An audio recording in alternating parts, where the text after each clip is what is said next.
Are you interested in dating a guy who's 5 to even 20 years younger than you? Curious about what challenges you might face, reasons he wants to date an older woman, or even where you'd find a fresh crop of young guys that fit your criteria? I'm about to lay out the psychology of what drives younger men and more right now.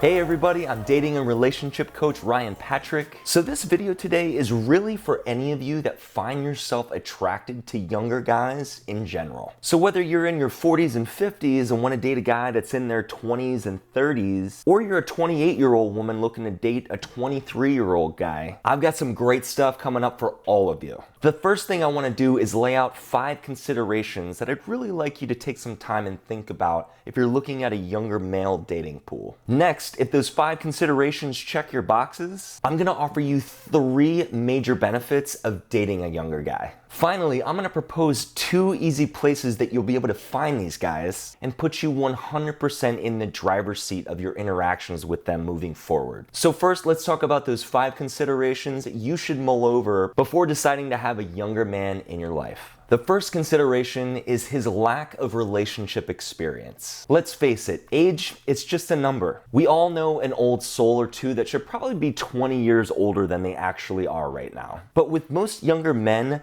their experience with women is probably with women that are closer to them in age. They may have no reference for what it's like to date someone older than them. This might require you to become the role of teacher more than you'd actually like or be willing. He'll most likely be looking to you to guide your emotional journey together. This can actually be nice in a lot of respects because you know that this younger guy probably doesn't have that extra baggage that sometimes older men carry, like having a divorce under his belt. The second consideration is his lack of career advancement and money. Younger men are naturally not going to be where men your own age would be in their careers. After all, they're probably just getting started. So you might find that money becomes a bit of a theme in your relationship with him. For this reason, you really want to try to understand his motivation for wanting to be with you, and if it's tied to him wanting more financial flexibility. Now, a sugar mama situation can be fine as long as you don't have your blinders on.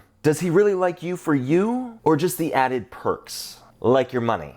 Having an open conversation with him about this in the first month of dating him will normalize the topic so it can openly be discussed at your discretion. That's a great rule of thumb. You want to protect your own assets, but you also want to hear his own financial plan so he can stand on his own 2 feet. The third consideration is his lack of understanding of where you are in life. So the things that motivate and drive you now may not have even crossed your mind as a younger person. Most likely, you'll be able to relate to him because you've been young once, but he might have a difficult time relating to you where you are in life. If he's still in that loud, fun stage of life, where do you fit in all of that? Also, what are the expectations you guys have for one another when it comes to things like nightlife and traveling? You want to sync up your list of wants and desires with him pretty fast to see if they're going to match up well. The fourth consideration is his untested coping mechanisms. Unless he's been battle tested in emotional intelligence at a really young age, you two may have very different coping styles and coping mechanisms. And one thing I really want you guys to look at here is how your younger man decides to wind down after a long day. Now, if your method to wind down is to go walk your dog in the park, and his is to go off to a bar and scull beers for 3 hours, you may have a problem. The best practice here is open communication and managing each other's expectations from the very beginning. Now, if he's an old soul and he values that open communication with you early on, that's a great sign that this could work very well with him. The fifth consideration is his inability to see what he wants and what he doesn't want. Does he want kids, or is he even in a place in his life to recognize that he wants them yet? Managing expectations means not wearing rose-colored glasses when it comes to things that you can give him and things you can't give him later on down the road. If you're in your late 30s or older, he might not even realize that having babies is challenging for you, or maybe even impossible to a certain degree. If you can go into a relationship with him wholeheartedly, knowing one day you both may wake up and realize that you may want something that he can't give you, or he may want something that you can't give him. That's a great way to manage your own expectations about what you're really getting into. Nothing worth anything was meant to last forever, but if the timing is right for you both, it just might.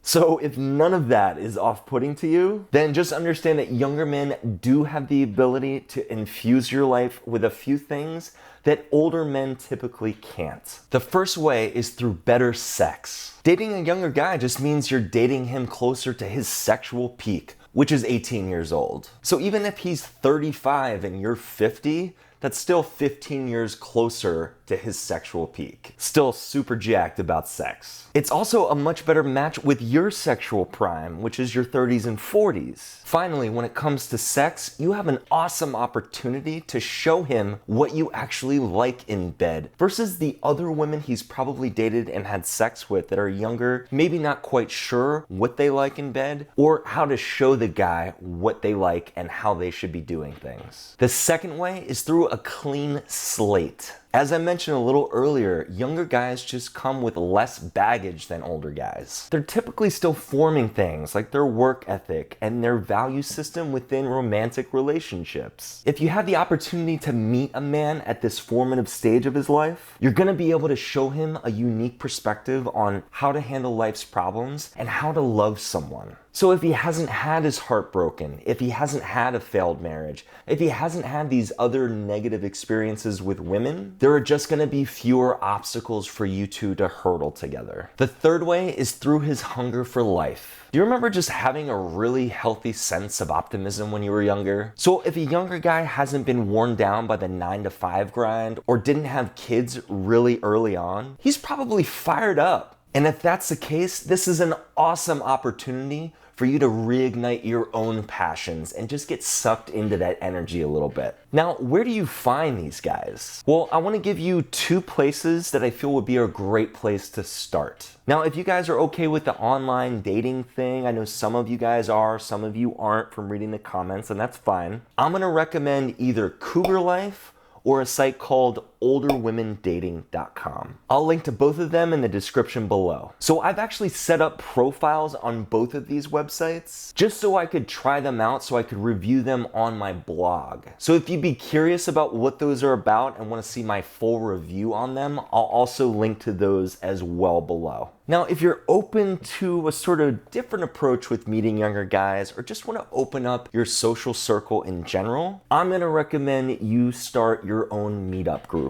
Now, I also have personal experience with this one as well. I won't talk about anything on this channel that I haven't personally looked at or had personal experience with. But in 2011, before I met Brittany, I had my own meetup group called the West Side Weekday Wayfarers. Now, I created this group for younger anti-9-to-5ers that were maybe freelancers, so I could make new friends, but I could also meet some women and just do fun things together. And the group got pretty big. I got over 100 members. Now, the reason I'm recommending that you try and start your own meetup group is because as the host, you control who comes in and who goes out. That is 100% in your control. So you're basically screening everyone that's coming into your group. You can survey them, you can take a look at their profile, and if you set up an event and there's somebody whose energy is just a little off, you can also remove them from the group and they won't participate in any further events. So if that sounds interesting to you, I'll link to Meetup down in the description below as well. Guys, if you like this video, please give it a like below. We've got our first YouTube Live coming up in 2 days, Wednesday, January 22nd at 6 p.m. Los Angeles time. So mark your calendars. I'll see you guys then.